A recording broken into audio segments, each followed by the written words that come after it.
여러분 사무엘상을 우리가 설교하고 같이 말씀을 듣고 있는데요. 사무엘상을 설교하면서 저는 다윗에 대해서 여러 가지 생각을 하게 됩니다. 처음에는 다윗이라는 인물이 참 멋있고 대단하다라는 생각을 했습니다. 왜냐하면 우리 골리앗과의 싸움, 그리고 기름 부음을 받고 또 그렇게 살아가는 그 모습들을 볼 때 참 아직 어리고 연약한 사람이지만 하나님의 은혜로 참 믿음으로 사는구나, 그런 모습들을 볼 때 참 도전이 되고 은혜가 되었습니다. 그런데 최근에 와서 24장부터 지금 오늘 우리 27장인데요 24장부터 27장까지의 말씀을 보면서 좀 혼란스러운 마음을 가지게 됩니다. 25장에는 어떤 내용이 나옵니까? 사울을 동굴에서 만나잖아요. 근데 다윗이 동굴에서 사울을 죽이지 않습니다. 살려주는 모습이 나옵니다. 그런데 25장에 가서는 어떻습니까? 자신을 모욕하는 나발을 향하여 분노하고 죽여버리겠다라고 막 노발대발하면서 군사를 일으켜서 공격하는 다윗의 모습이 나옵니다. 물론 이 나발의 아내인 이 아비가일 때문에 이 다윗이 큰 죄를 범하지는 않지만 이 하나님께서 나발을 치셔서 나발이 죽게 되고 그 죽은 이후에 다윗이 그 부인인 아비가일을 자신의 아내로 맞이하게 됩니다. 근데 이것도 좀 마음에 안 듭니다. 남편이 죽었는데 왜 그 아내를 다윗이 데려가는 것인지, 뭐 그때 풍습인지 습관인지 뭐 잘 모르겠습니다만은 그것도 좀 썩 그렇게 하나님의 사람으로 온전한 일인 것처럼 보이지가 않습니다.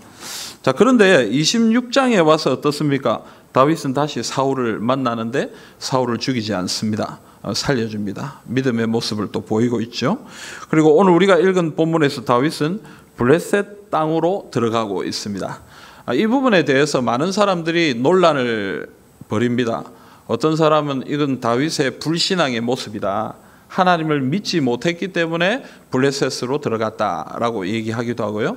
어떤 사람은 그가 처한 형편에서 어쩔 수 없는 선택이었다, 그래서 다윗은 최선의 선택을 했다, 아니 차선의 선택을 했다 라고 해석하는 사람들도 있습니다. 그래서 이런 해석이 왔다 갔다 합니다만은, 그러나 오늘 이 본문에 나오는 다윗의 모습 또한 그렇게 신앙적인 모습으로 믿음의 모습처럼 보이지는 않습니다. 그러니까 다윗의 모습은 좀 어떻습니까, 여러분? 좀 왔다 갔다 하는 것 같아요. 하나님을 믿고 믿음으로 이렇게 참 멋있게 한번 행동하는가 하면 또 다른 한편에서는 어떤 거예요? 또 믿음을 저버리고 자기 생각대로 자기 뜻대로 살아가는 것이죠. 그러다가 또 하나님의 뜻을 붙들기도 하고 또 그러지 못하기도 하고 하는 그런 삶이 왔다 갔다 하게 되는 것입니다. 그래서 여러분, 이런 다윗의 모습을 통해 우리는 누구를 봅니까? 바로 우리 자신을 보게 되는 것입니다. 이런 다윗의 모습을 통해 보통의 신앙인들의 모습을 보게 되는 것입니다.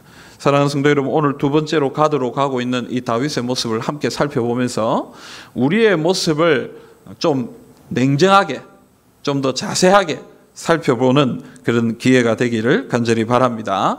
먼저 첫 번째로 생각할 것은 주권의 싸움이 계속된다라는 것입니다. 여러분, 다윗이 왜 가드로 갔을까요? 1절은 그 이유를 이야기하고 있습니다. 우리 1절 한번 읽어봅시다. 다윗이 그 마음에 생각하기를 내가 후일에는 사울의 손에 붙잡히리니 블레셋 사람들의 땅으로 피하여 들어가는 것이 좋으리로다. 사울이 이스라엘 온 영토 내에서 다시 나를 찾다가 단념하리니 내가 그의 손에서 벗어나리라 하고. 아멘.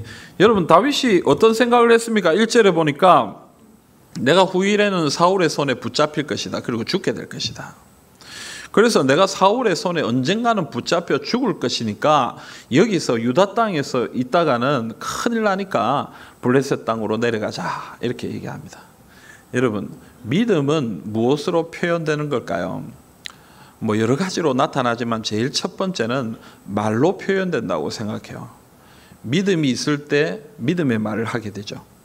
하지만 믿음이 약해지고 믿음이 사라지기 시작할 때 어떤 말들을 하게 됩니까? 연약한 말, 부정적인 말 하게 됩니다. 다윗도 어떤 사람이에요? 많은 사람들이 골리앗을 보면서 벌벌 떨고 있을 때에 다윗은 뭐라고 했습니까? 이방인이 왜 하나님의 백성들을 모욕하냐? 하나님을 모욕하고 있냐? 내가 저놈을 죽여버리겠다. 그렇게 담대하게 믿음의 말을 했던 사람입니다. 그런데 지금 다윗은 뭐라고 얘기하고 있습니까? 내가 장차 사울의 손에 잡혀서 죽을 것이다. 내가 이렇게 있다가는 언젠가는 사울한테 붙잡힐 것이다. 난 너무너무 힘들고 어렵다. 그렇게 얘기하고 있는 것입니다. 오늘 여러분의 말들을 한번 생각해 보십시오. 여러분들은 어떤 말들을 하고 있습니까? 여러분들은 어떤 말들을 좀 많이 하는 것 같습니까? 믿음의 말을 하고 있는 것 같습니까? 아니면 이렇다 저렇다 불평하고 그것 때문에 힘들어하고, 그래서 우리 자주 하는 말 있잖아요. 뭐라고 얘기합니까? 죽겠다. 더워도 죽겠고, 배고파도 죽겠고, 배불러도 죽겠고, 피곤해도 죽고. 여러분, 그렇게 따져보면 우리는 벌써 몇 번이나 죽어야 될 사람들입니다. 그런데 아직 죽지 않고 있습니다. 여러분, 믿음을 붙들 수 있기를 간절히 바랍니다. 오늘 우리의 모습을 한번 살펴보시고 믿음의 말을 하지 못하고 있다면 하나님 앞에 믿음을 구하시기를 바랍니다. 하나님, 우리의 삶의 형편이 좀 어렵더라도 믿음 가지고 주님 앞에 나아가는 우리가 될 수 있도록 도와주시옵소서. 그렇게 믿음으로 주께 나아가시기를 간절히 소망합니다. 또한 여러분, 다윗에게는 600명의 사람들이 있었습니다. 이건 남자만 600명입니다. 그죠? 이스라엘의 이 계수법 자체가 남자만 계수하는 것이기 때문에 사실은 이것보다 더 많은 숫자가 있어요. 여자분들도 계시고 아이들도 있고. 그러니까 수많은 사람들을 지금 다윗이 인도하고 있습니다. 그들을 먹여 살린다는 것은 굉장히 힘든 일이죠. 그죠? 저는 4식구를 책임지고 가장이에요. 근데 4명 먹여 살리는 것도 힘듭니다. 그렇잖아요? 그런데 600명, 남자만 600명, 1000여 명이 넘는 사람들이죠. 여러분, 상당히 어렵죠. 그래서 이 사람들을 지금 유대 땅에서 도망만 다니고 이렇게 있다가는 이 사람들 먹고 마시고 사는 일이 막막하니까 이렇게 도망 다닐 수는 없다. 어디로 가야 되겠다? 블레셋 땅으로 가야 되겠다 하고 그렇게 결정을 한 것입니다. 여러분, 이런 다윗의 결정은 매우 현실적인 것으로 보입니다. 그리고 그 결정의 결과로 그 결과도 참 좋습니다. 왜냐하면 오늘 말씀을 가만히 보면 4절에 보면 사울은 다윗이 블레셋으로 갔다라는 그 이야기를 듣고는 어떻게 했습니까? 다윗을 수색하는 일을 멈췄다 이렇게 얘기합니다. 다윗이 더 이상 추격하지 않았죠. 그리고 처음에 가드에 갔을 때는 아기스로부터 혹시 어려움을 당할까 싶어서 다윗이 두려워했는데 이번에 갔더니 아기스가 어떻게 합니까? 환영합니다. 그리고 다윗과 그의 사람들이 살 수 있도록 어디를 내어줍니까? 시글락이라는 한 성읍을 내어주어서 살게 합니다. 그리고 그곳에서 다윗은 여러 민족들을 공격해서 승리하고 그리고 전쟁의 전리품을 얻어옵니다. 많은 짐승들과 먹을 것과 보석들을 가지고 와서 부유해지고 평안해지고 여유로워지는 것입니다. 자, 그런데 여러분, 지금 우리가 이런 상황 가운데 있는 다윗을 보면서 한 가지 질문을 해봐야 합니다. 다윗과 그의 사람들의 삶이 안정이 되고 평안해진다고 해서 다윗의 결정이 올바른 것이다 라고 말할 수 있을까요? 그의 결과가, 그의 삶의 결과가 좋게 나타난다라고 해서 그는 바른 선택을 했다라고 말하는 것이 옳을까요? 여러분, 말씀을 가만히 살펴보면요, 오늘 이 블레셋 땅에서의 다윗의 삶은 어떻게 보면 좀 불안한 삶이다라는 것을 볼 수가 있습니다. 왜냐하면 다윗이 자꾸 거짓말을 해요. 아기스를 속여야지만 살 수 있는 그런 상황이 벌어져요. 그리고 오늘 본문 이후에 나오는 내용을 보면요, 자기가 생각지도 않았던 그런 곤란한 상황과 형편에 빠지게 돼요. 어떤 상황입니까? 블레셋 군대가 일어나서 사울과 싸우려고 하는데 다윗 보고 같이 싸우러 가자 이렇게 얘기하거든요. 여러분, 지금 다윗은 이스라엘의 왕이 되어야 될 사람인데 이스라엘을 공격하는 부대의 선봉에 서야 되는 그런 난처한 경우를 당하게 되는 것입니다. 여러분, 그런 상황들을 볼 때 다윗의 결정은 하나님의 뜻에 합하다라고 말하기는 좀 어려울 것 같습니다. 그저 자신의 생각대로 가드에 와서 지금 1년 4개월이라는 시간을 보내고 있는 것입니다. 여러분, 다윗의 삶을 통해 우리는 우리의 삶을 봅니다. 우리의 삶에는 늘 이런 주권의 싸움이 계속됩니다. 무슨 말입니까, 여러분? 내 생각과 하나님의 생각, 하나님의 뜻과 나의 뜻이 자꾸 싸운다는 것입니다. 어떤 때는 하나님의 뜻대로 살 때도 있고요. 어떤 때는 내 뜻대로 살 때도 있고요. 그것이 늘 싸움을 벌입니다. 갈등하게 만듭니다. 그래서 늘 선택해야 되는 그런 상황 가운데 우리는 서 있다라는 것입니다. 믿음을 가진다는 것은요, 그냥 예수를 믿고 하나님의 자녀가 되어서 교회에 나오는 것, 그것만을 이야기하는 것이 아닙니다. 믿음이라는 것은요, 주권의 문제입니다. 지금까지 내가 내 자신의 삶의 주인이었다면 예수를 믿는 그 순간부터는 어떻게 됩니까? 내 주권을 누구에게 주어야 합니까? 하나님께 드리고 주님께 드려야 되는, 그게 믿음이에요. CCC라는 학원 선교단체가 있습니다. 그 선교단체에서 전도하기 위해서 만든 전도지가 있죠.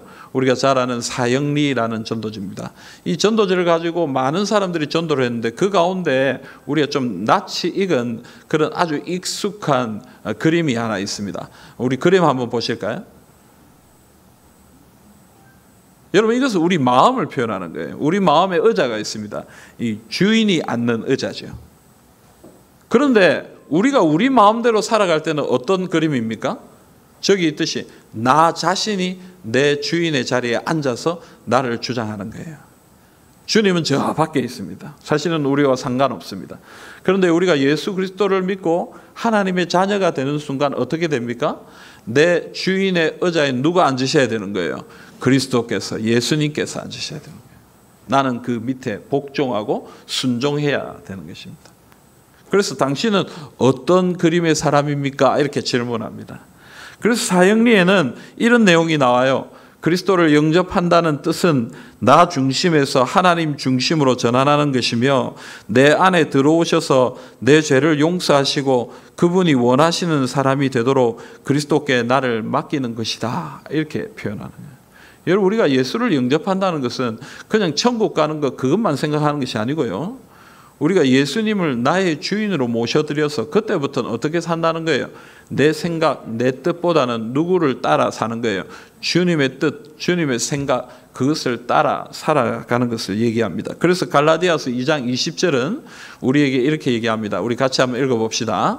내가 그리스도와 함께 십자가에 못 박혔나니 그런즉 이제는 내가 사는 것이 아니요 오직 내 안에 그리스도께서 사시는 것이라. 이제 내가 육체 가운데 사는 것은 나를 사랑하사 나를 위하여 자기 자신을 버리신 하나님의 아들을 믿는 믿음 안에서 사는 것이라. 아멘. 여러분, 믿음을 가진다는 것은 이제 내가 사는 것이 아니고 이제 내 안에 누가 사시는 것이라니, 그리스도께서 사시는 것이다. 이 말은 내 뜻대로 사는 것이 아니라 이제는 주님의 뜻대로, 하나님의 뜻대로 살아야 한다라는 것을 얘기하는 것입니다. 그러므로 우리는 하나님의 주권을 인정해야 됩니다. 나의 주인이 누구라고요? 하나님이시다. 주님이시다. 이제는 내 생각대로, 내 마음대로 그렇게 살아가는 것이 아니라 하나님의 뜻대로 살아야 되는 삶이 우리의 삶이다라는 것을 인정해야 되는 것입니다. 그런데 다윗의 삶을 볼 때 깨닫게 되는 것은 뭐예요? 내 뜻과 내 계획을 포기하는 것이 어렵다는 거예요. 내 생각대로, 내 뜻대로 사는 것은 너무 편한데 하나님의 뜻대로 사는 것은 불편하고 어렵다는 것입니다. 그래서 때로는 하나님의 뜻대로 살 때도 있습니다. 그러나 또 내 마음대로 살 때도 있는 거예요. 또 내 마음대로 살다가 또 회개해서 하나님의 뜻대로 살 때도 있는 거예요. 그래서 자꾸 왔다 갔다 하는 그런 모습을 가지고 살아가게 되는 것입니다. 그래서 여러분, 골로새서 3장 1절부터 2절 우리에게 이렇게 명령합니다. 한번 읽읍시다. 그러므로 너희가 그리스도와 함께 다시 살리심을 받았으면 위의 것을 찾으라. 거기는 그리스도께서 하나님 우편에 앉아 계시느니라. 위의 것을 생각하고 땅의 것을 생각하지 말라. 아멘. 여러분, 우리는 이제 하나님의 뜻을 바라보면서 살아야 되기 때문에 위의 것을 찾아야 되는 거예요. 그냥 생각 정도 하는 것이 아니라 적극적으로 위의 것을, 하나님의 뜻을, 하나님의 생각을 늘 찾으면서 분별하면서 생각하면서 주님 앞에 나아가야 한다라고 오늘 말씀이 이야기하고 있는 것입니다. 사랑하는 성도 여러분, 하나님의 뜻을 구해야 합니다. 하나님의 뜻을 찾아야 됩니다.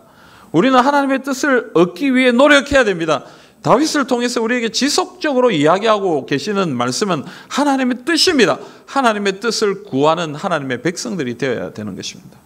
여러분, 예수 믿는 사람들에게 제일 중요한 것은 하나님의 뜻을 발견하는 것입니다.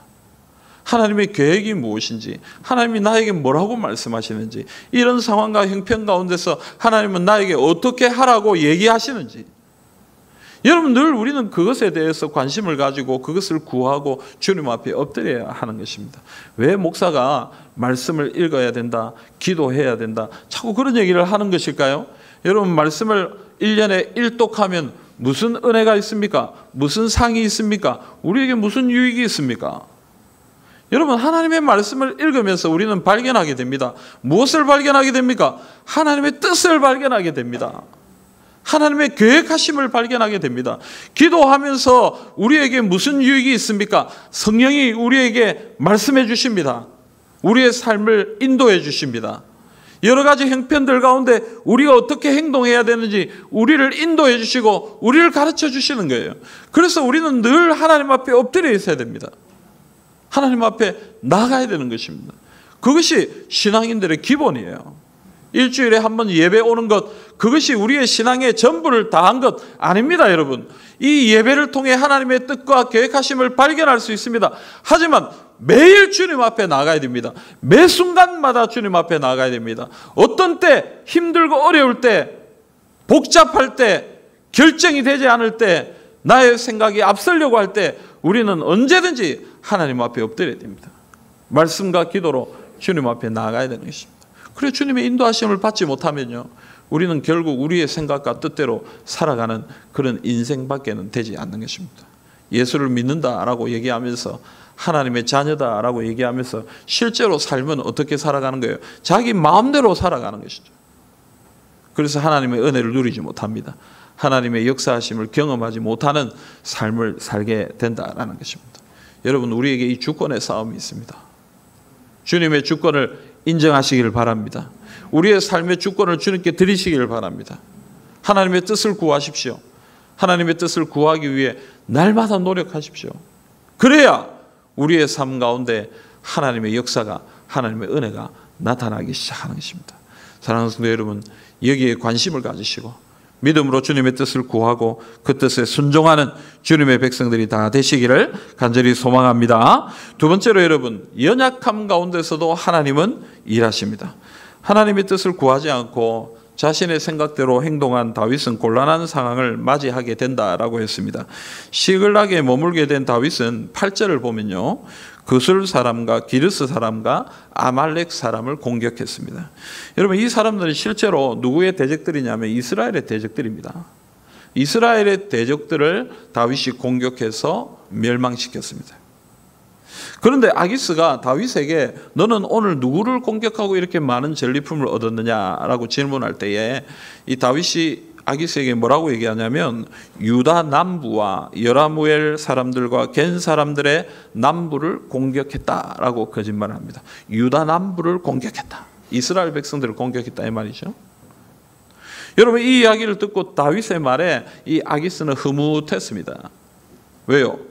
지금 이스라엘의 유명한 장군이, 골리앗을 무너뜨린 그런 유명한 장군이 자기에게 왔는데 지금 자기 나라를 공격하고 지금 블레셋에게 유익한 일을 하고 있으니까 이 아기스는 마음이 흐뭇했어요. 그래서 어떤 생각을 했냐면 12절 말씀입니다.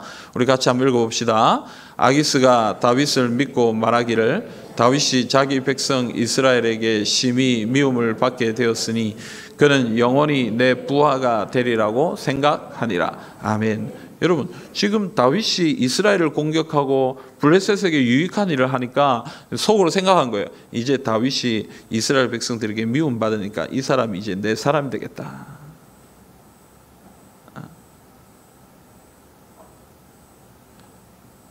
근데 여러분 이렇게 행한 이 다윗의 거짓말 때문에 어떤 일이 일어났냐면요.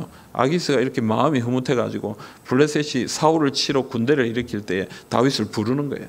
다윗 이리 와라. 이제 너는 나를 도와야 되니까 이제 이스라엘과 싸우는 이 전쟁에 네가 함께 가자.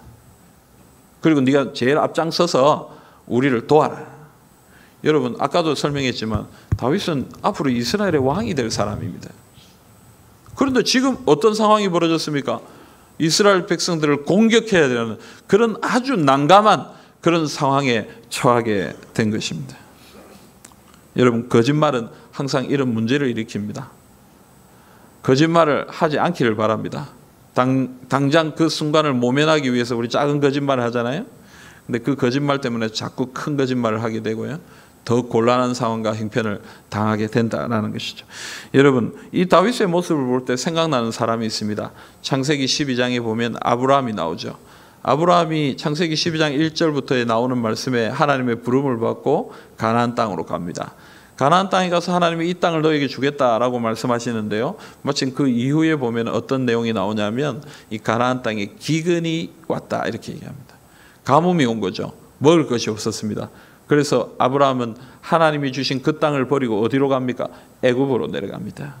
근데 애굽으로 내려가니까 걱정이 되는 거예요. 왜요? 자기는 이렇게 큰 민족도 아니고 가족들이 소수의 사람들이 모여 있는 그룹인데 애굽에 내려갔다는 큰일 당하면 어떻게 하나 걱정이 돼요. 또 한 가지는 자기 아내 사레가 너무 예쁜 거예요.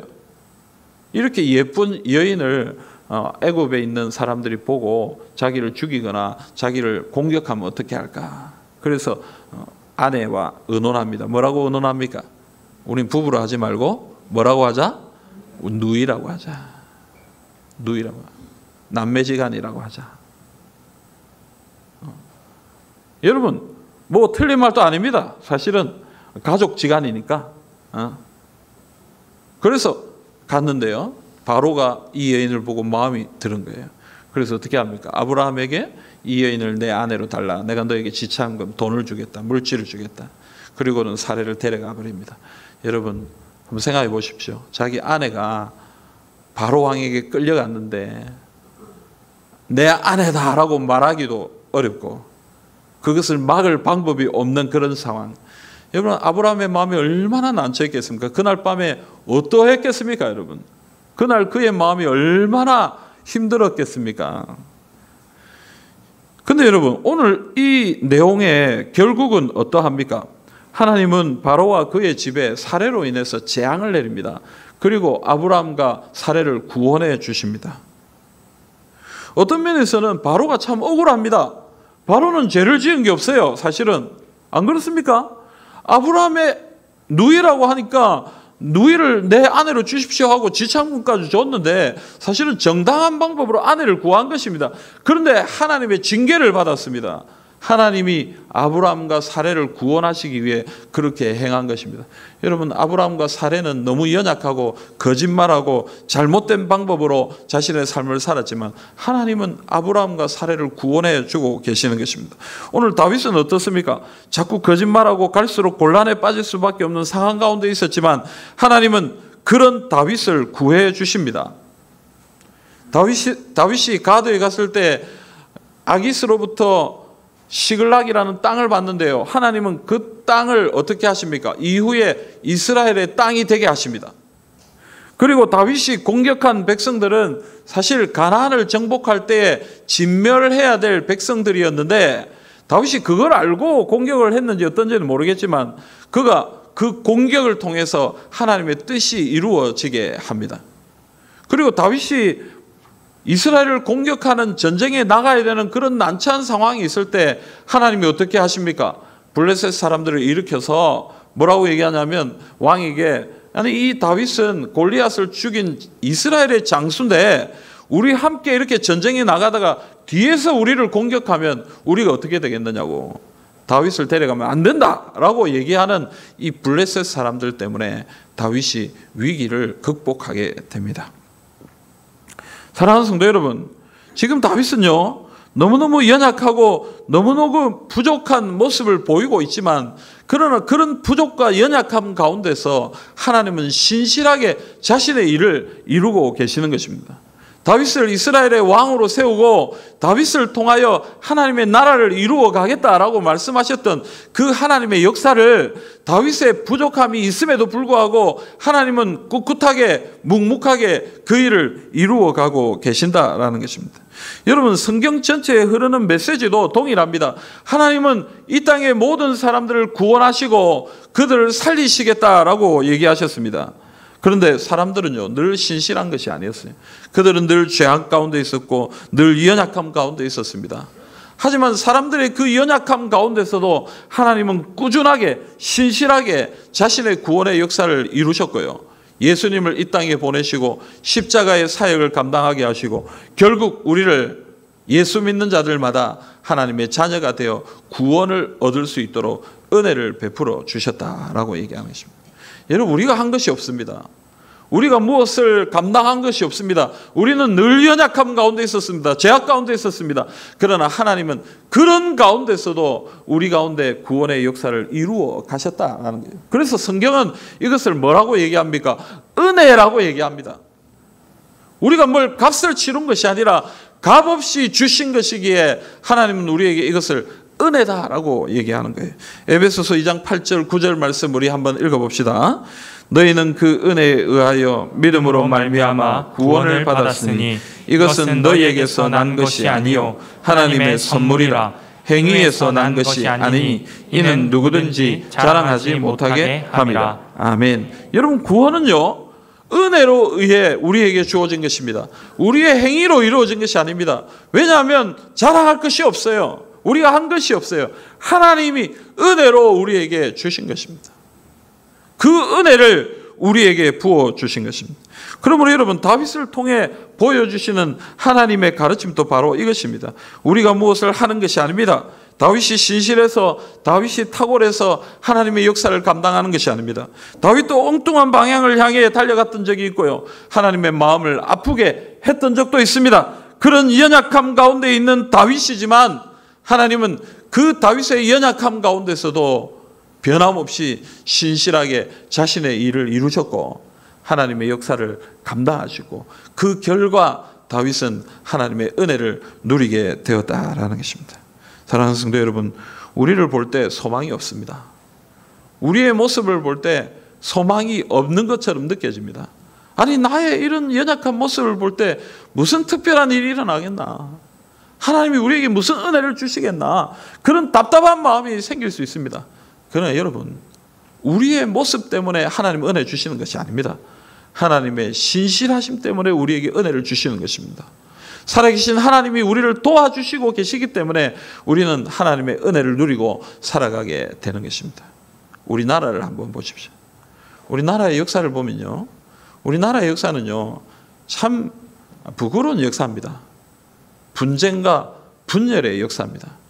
뭐 그렇게 큰 나라도 아니잖아요. 우리나라가 그렇게 많은 백성들이 있는 나라도 아니잖아요. 그런데 그 조그마한 나라 안에서 얼마나 많이 싸우고 분열하고 다투고 그렇게 하는지요.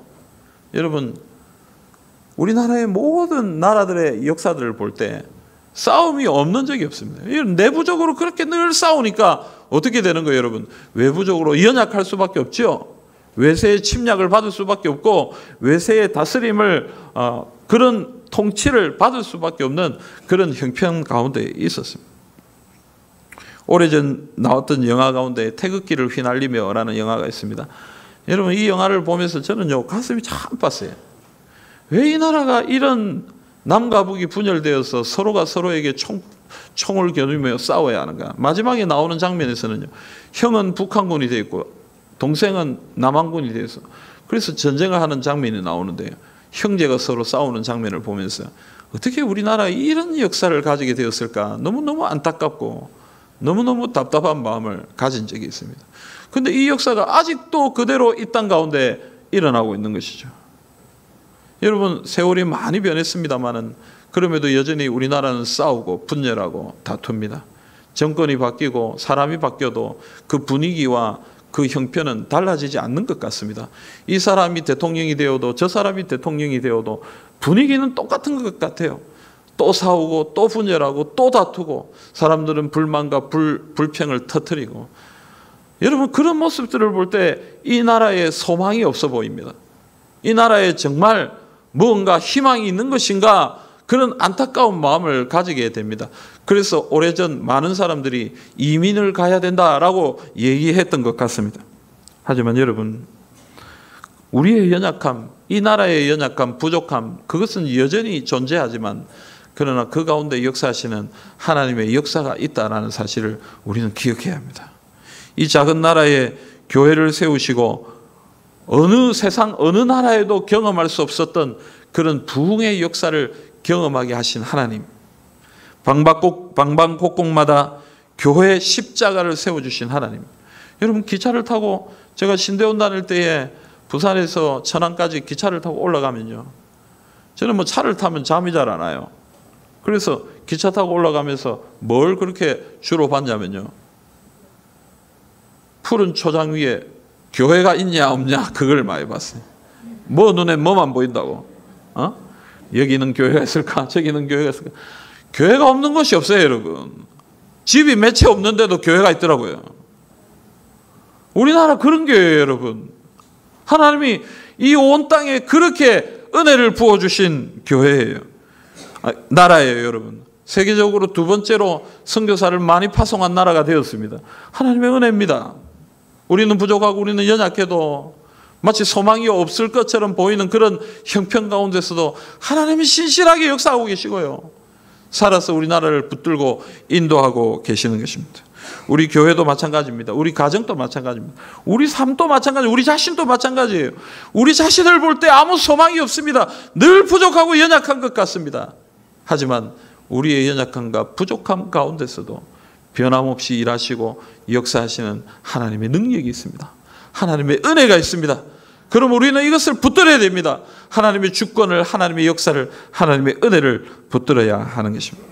여러분, 이런 하나님의 은혜를 붙들 때 우리는 부족하지만 하나님의 역사를 경험할 수 있게 되는 것입니다. 그러므로 여러분, 신실하신 주님의 은혜를 붙들고 믿음의 삶을 살아가시는 주님의 백성들이 다 되시기를 간절히 소원합니다. 사랑하는 성도 여러분, 우리의 삶에 계속되는 주권의 싸움이 있습니다. 우리는 우리의 생각과 뜻을 내려놓고 하나님의 뜻을 붙들어야 됩니다. 매일 매순간 하나님의 뜻을 구해야 합니다. 말씀과 기도로 깨어 하나님의 뜻을 구하시기를 바랍니다. 그리고 우리는 너무나 연약하여 잘못을 행하지만 그 가운데서도 역사하시는 하나님을 발견할 수 있기를 바랍니다. 모든 것을 합력하여 선을 이루시는 그 하나님의 능력을, 하나님의 은혜를 굳게 붙들고 믿음으로 담대하게 나아갈 수 있기를 바랍니다. 사랑하는 성도 여러분, 우리의 연약함 가운데서도 자신의 계획과 뜻을 온전히 이루어 가시는 하나님의 은혜를 붙들고 믿음의 삶을 살아가시기를 우리 주님의 이름으로 기원합니다. 아멘.